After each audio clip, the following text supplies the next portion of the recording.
In the making of a nation, there are three fundamental aspects which we struggle with in the beginning. When we say a nation, the first and foremost thing is the territory, the borders, the boundaries of a nation. It is it is sad that we have to divide the globe into nations, but right now there is no other way to operate. Right now, nation is the largest segment of humanity that we can address. So nations are needed for now. So when we say a nation, it is a question of territory. When it comes to territory, the very first step of starting India as a nation came with breaking up of the territory, not in a geographically sensitive way, simply breaking up of the territory in a most insensitive way, which killed over 600,000 people because the partition took that many lives and millions of lives were uprooted. There is still a generation of people who experienced that. Their memories are terrible. We tore up the nation into three pieces without any sensitivity to the people who existed there. Above all, the success of a nation depends today or for any time. The success of a nation does not depend on its military exploits or political processes, but on the success of its businesses. India as a nation has known this better than anybody because just about 250 years ago, this was the largest economy on the planet. Over 30% of the world's exports were from India. But when we made the nation, unfortunately, we cut off all our trade routes and made a nation. Our trade routes which went into Central Asia, into Europe, into Arabia were cut off. Our trade routes which went into Southeast Asia were cut off. Only that was left is the maritime routes. Otherwise, all trade routes were cut off because people, for whatever reason, I don't want to go into that, but we cut off our trade routes and made a nation, and we struggled for over 3 decades, not knowing how to do business. What we had done for over 10,000 years, suddenly we did not know how to conduct business because all trade routes were cut off. Even if you gave away the land, at least you should have kept a highway or a railway which went into Arabia, Central Asia and Europe. Today or many years ago, we would have highways and railways going into the European capitals from India, it would have been a completely different nation. So we cut off our trade routes because it's like this. You okay for a story or will you fall asleep?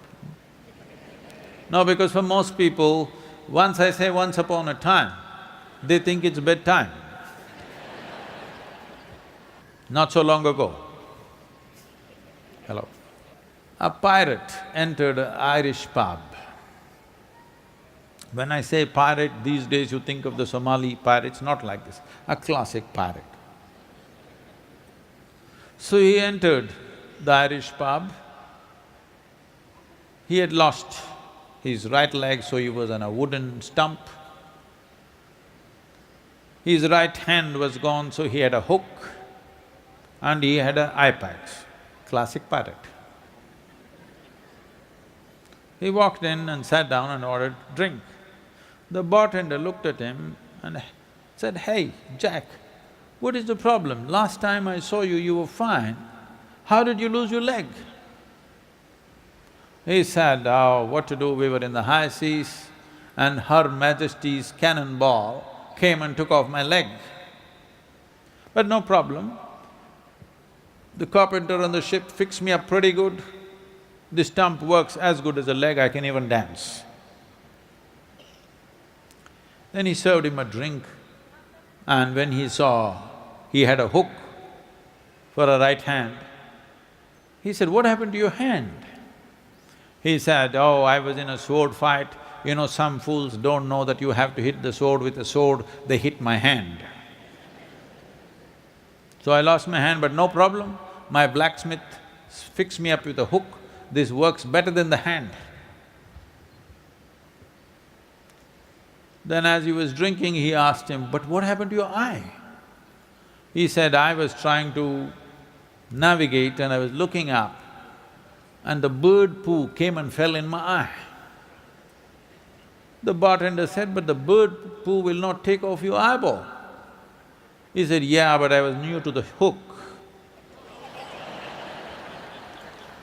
So we were new to freedom. So we cut ourselves up without knowing what we're doing.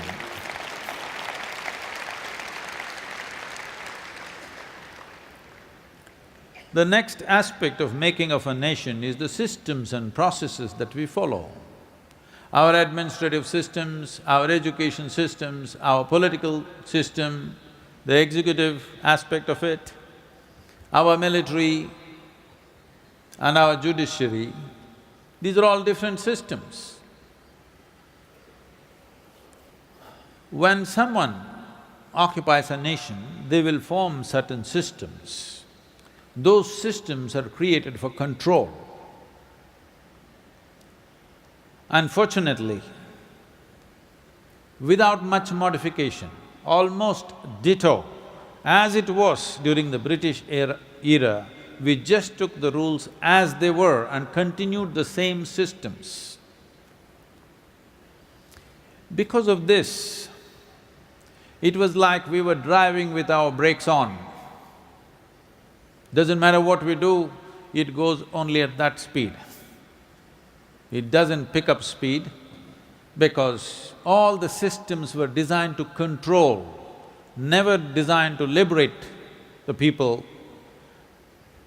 All the systems were shackles, so many shackles within a shackle that no matter what you do, you're thinking you're doing the right thing, but it's not moving ahead because we did not reinvent the systems for a free nation.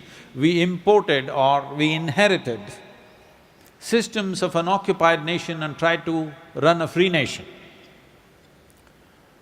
I think India, 1 or 2 generations of people have lost possibilities and have suffered immensely because of these kind of systems. I'm saying, this is the mentality of the occupier, that everybody, every citizen is a criminal.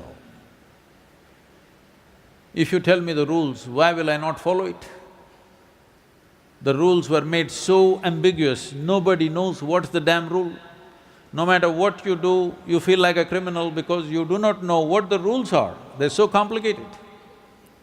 I was talking to a very top corporate lawyer and something they were trying to interpret to me.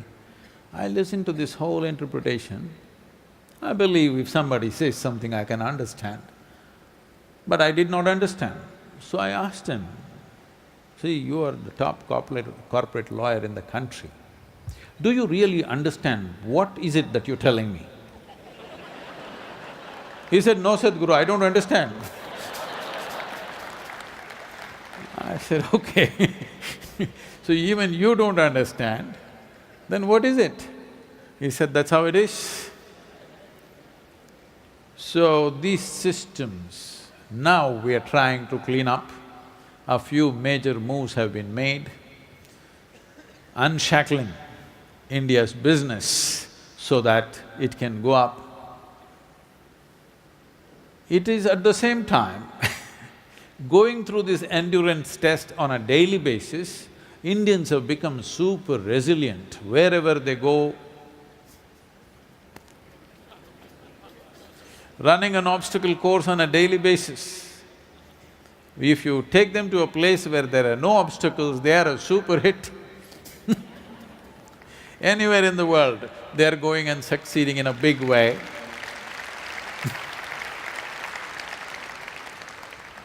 Simply because daily obstacle course has made it into such great drivers.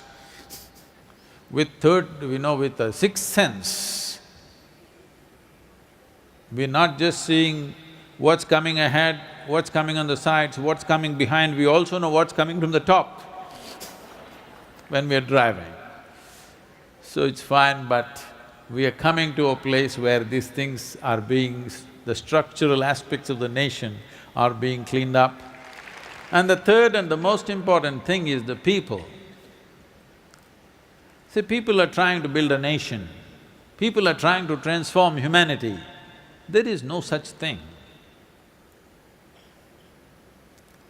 There are only human beings.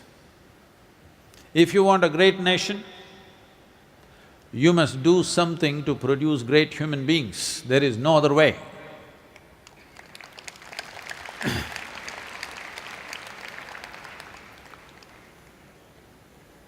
If you want to produce great human beings, we have to facilitate and structure methods and systems where human beings are not curtailed. Every human being can find full expression to who he or she is.